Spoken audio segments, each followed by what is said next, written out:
All families, no matter what their economic status, their ethnic background, their composition, their religion, face challenges as they try to survive and remain healthy and productive in a world that's very complicated. Since its founding in 1960, the Ackerman Institute has set the gold standard worldwide for its research on family issues, for its training of family therapists, and for its clinical treatment.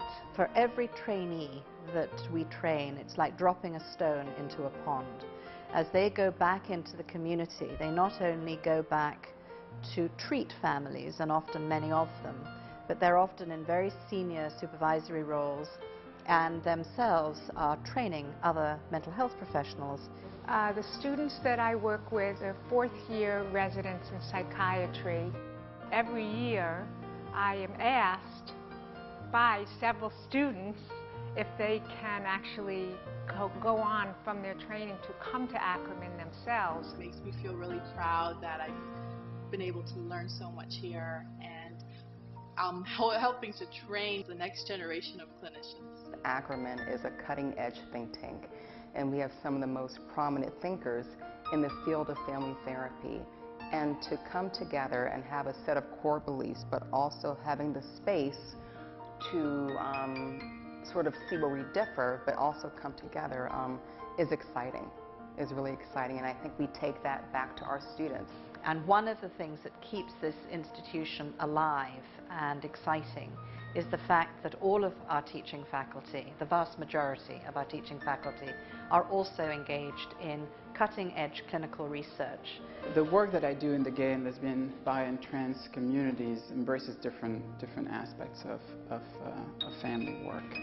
I see people who struggle with their sexual identity, with their gender identity, and who mainly want to find a space where their identity, their sexuality, their gender, their process, their history can be validated and honored, and they want to do it in a way that doesn't disconnect them from their families of origin. A part of the work that I do here at Ackerman is looking at the impact that an illness has on family relationships and how those relationships then impact an illness.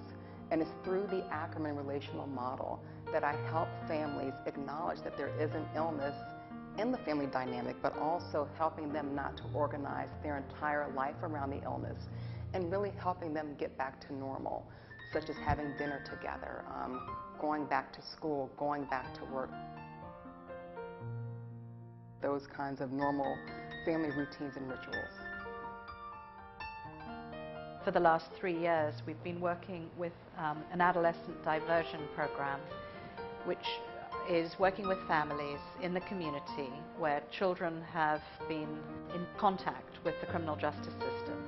And rather than being sent to an institution, there's a diversion program where they are put in touch with this agency who then provide intensive services, including family work.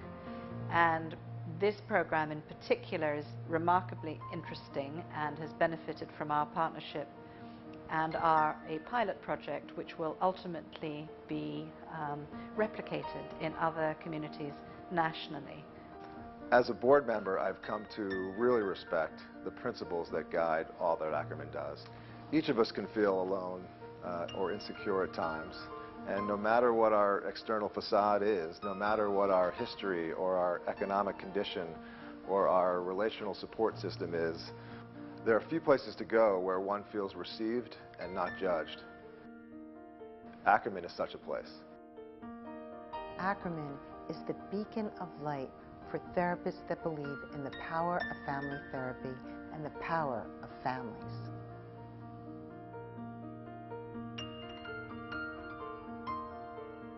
Strong families build strong communities, and strong communities mean a stronger world. I would like you to join me in supporting and making use of this institute, which makes such an extraordinary difference in the lives of families and children.